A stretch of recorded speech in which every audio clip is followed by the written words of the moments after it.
Rob Dibble Show with Ben Darnell in your afternoon drive. Get Dan Hurley on when he calls in. Still got Jen Rosati coming on. Where'd you say she was, out west?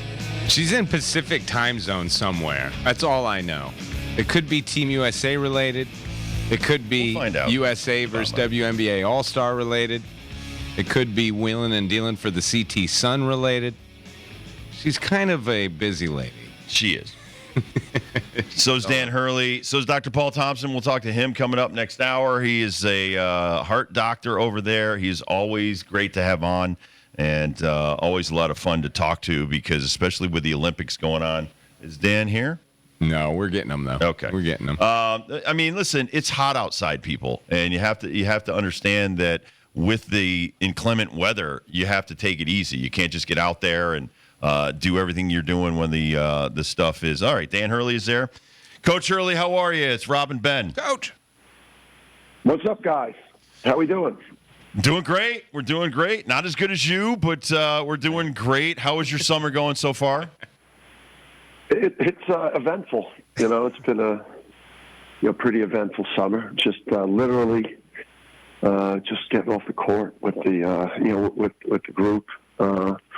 What wasn't our best practice. So, before I left the group, I let them know that. And now I'm up here talking to you guys. I love that. I just put on Instagram your note to young parents and young players about when you go to scout somebody, you already know they're good. You're looking for all the other intangibles, how they treat their parents, how the parents act, how these kids, when they get taken out of the game after scoring 30 points, treat their teammates. Are they going to be good teammates? Those are the kind of people you want. Listen, I coach AAU 15, 16U, and I tell these guys all the time, and the parents, that nobody wants toxic parents. Nobody wants kids that are uncoachable. Can you explain the kind of kids that you recruit to the UConn program? Yeah, I think there's obviously like the athletic thresholds, right? The positional size or athletic ability, or like a skill set that you have to have from a talent standpoint. But like once you're able to kind of qualify for somebody that just has enough of the physical gifts,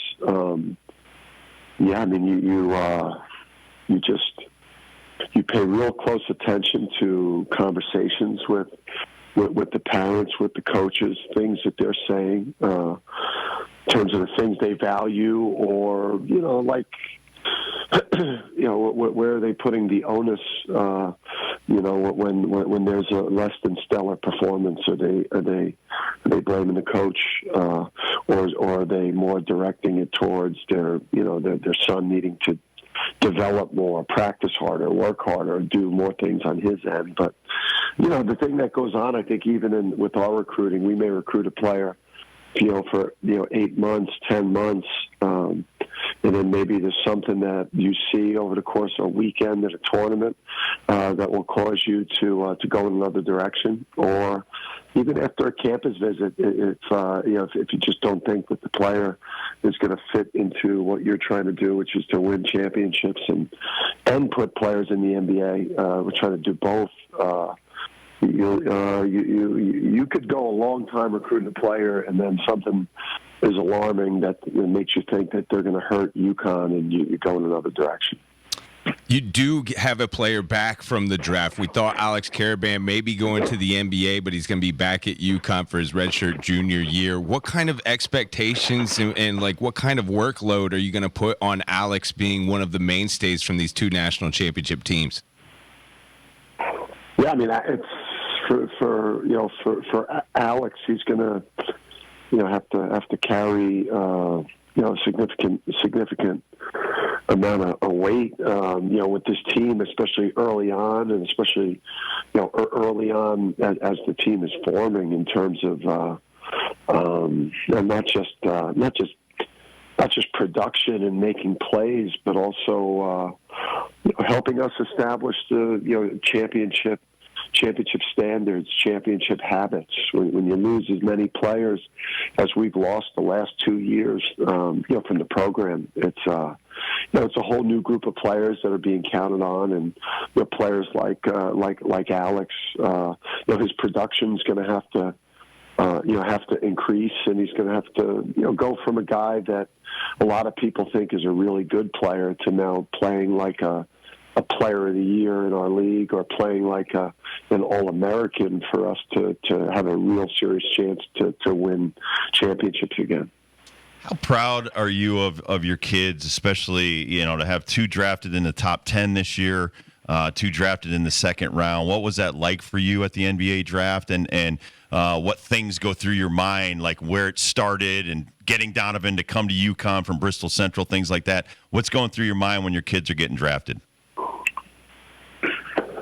Yeah, just to be a part of just like these families in the green room that we've been a part of. The Hawkins family the year before, the Klingon family, and then the Castle family. Like guys, like families of like great, like lottery pick level talent. Like they're usually not like have the humility. And the old school values of those 3 like incredible families. So like they were so unselfish, like the way that Castle sacrificed parts of his game for the betterment of us to win, and Donovan as well, being like accepting a backup role when he would have started at pretty much every program in the country not named UConn the year before. And then Jordan, again, was like he waited his turn here, and then when it became all of their turns, they just, they delivered for UConn, and so like being at a win-win table on draft night is where you want to be, because they did it for Connecticut, and then they got their reward too. Usually you lose some coaches on top of players when you win national titles, and keeping your staff intact, we believe, is a part of the secret sauce for your national championship runs. What is it like having these guys around you and going into the reload mode where you got the game plan, you got the guys in place? Illustrate to our listeners how important your staff is. I mean, it's important everywhere I've ever been. At Wagner, even in a place like Wagner, when I first got the job, I had, my brother on staff, who's, a pretty damn good coach in his own right at Arizona State, and what he did at Buffalo. I had a younger Luke Murray there, and then Bashir Mason, who is the current head coach at St. Peter's, who just went to the NCAA tournament. Right.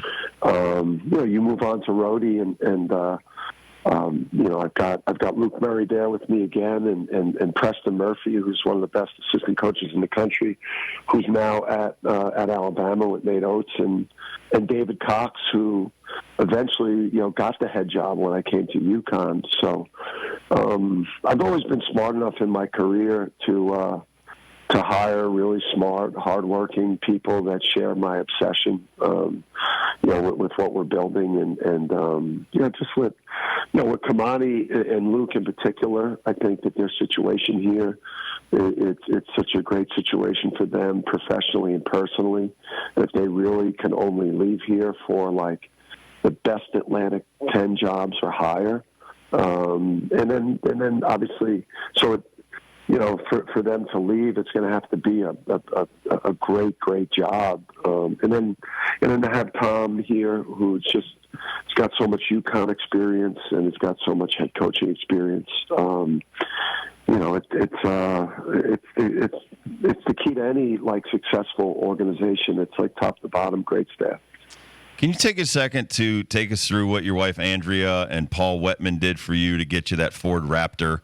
And because I really think it shows what a humble person you are, and like myself, you come from humble beginnings to where you are right now. But tell us the story of your Ford Raptor. I just knew I needed it. I just got my butt kicked by Teddy Allen in Buffalo in the first round of the tournament. and I knew, I knew I needed it. I needed a shot in the arm and to level up for the next season. And so I was watching Yellowstone and I was just in my own mind, I was developing like this Rip. I'm going to be the Rip of college basketball persona. So like, get me that truck. And if you could see it, like I don't care. Oh well, there's one in New Jersey where it's not black, it's silver. No, I need black. I need a black Raptor, right? And then eventually, I don't know where it was. I don't know where they located it, but it was like just. I think it was the last one in Connecticut. Yeah, it was. It was the last one in Connecticut, and it just. I went home, and it was in my driveway, and Paul was just. And my wife, they kind of talked me through the different options and stuff, which I don't know how to use a lot of it. Like I don't have anything to tow. I didn't buy it to do any type of like construction because I basically couldn't hang a picture. But yeah, and you know what the weird thing too on the side it says like Raptor 37. Too. So like it's got this like I don't know why there's like a number on the side like stenciled into the side of the back of the truck, but now I'm sitting there saying to myself, well, we won 37 games this past year. Oh, nice. And it has 37 on the side, so it's like wow. Meant to be. More family stuff, a little bit different dynamic in the locker room because one of the fan favorites isn't going to be on the team. What's it going to be like coaching without your son on the bench? Like no Andrew Hurley this year, and what does the future hold for your son? Yeah, it's it's an adjustment. Not having him down at that end of the court, he was. People don't understand like the walk-on aspect of you're basically you got this like ridiculous time commitment without the glory, without the in-game glory or the pursuit of professional ball. You just like you're kind of like this practice tackling dummy and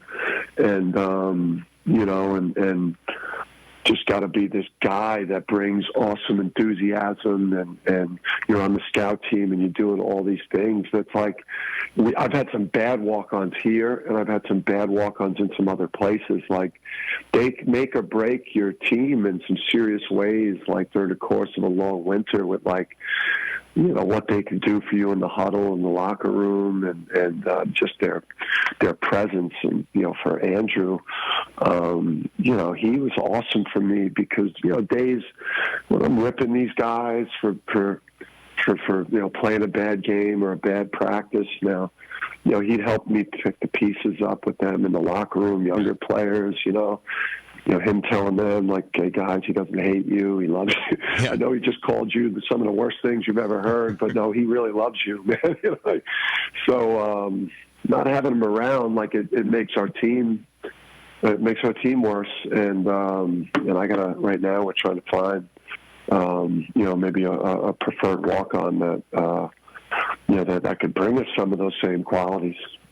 My last thing is Steph Castle. I don't know if you saw this today. He was asked, what he thinks about playing, away from you. He said, if you could play for Dan Hurley, you can play for anybody.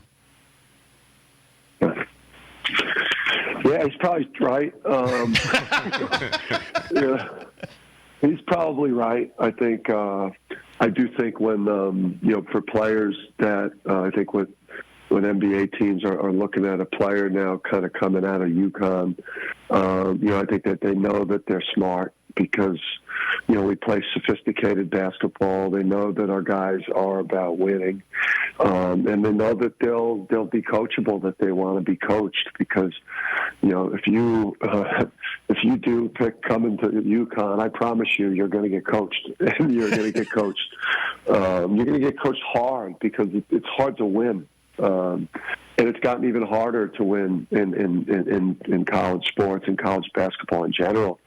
Because of everything that's going on, I think it's even more important to have a strong culture and a serious organization. So, Yeah, I read what Steph said, and I don't disagree. Tell us a little bit about the other freshmen that are coming in, some of the newcomers. Give us the cliff notes on Ahmad, Isaiah, and we love Liam McNeely for what we see on film. It looks like he's elite in a lot of categories.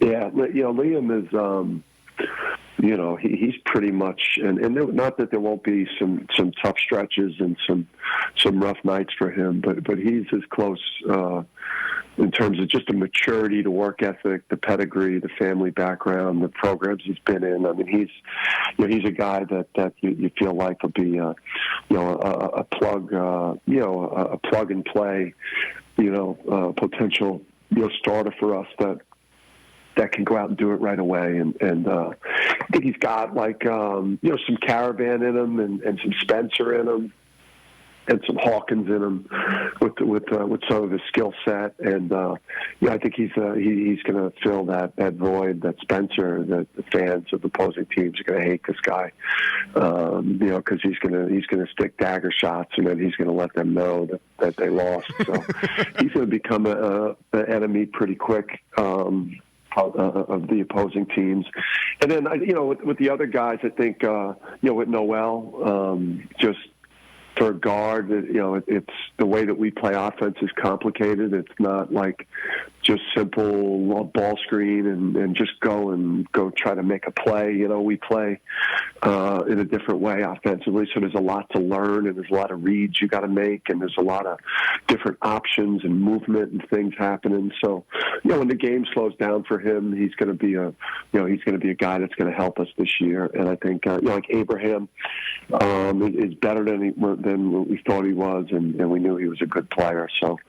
I think he's got a real bright future, with us as one of these kind of, big positionless athletic players that could do a lot of different things.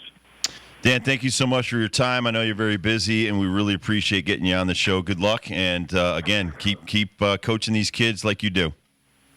Yeah, I promise you. We're going to keep doing it. Enjoy that Ford Raptor, man. Love it. Appreciate it, Dan. Thank you, sir. Thank you. Yeah. All right, boys. All right. Dan Hurley, everybody, UConn men's basketball head coach. We'll come back to the first dibs question of the day.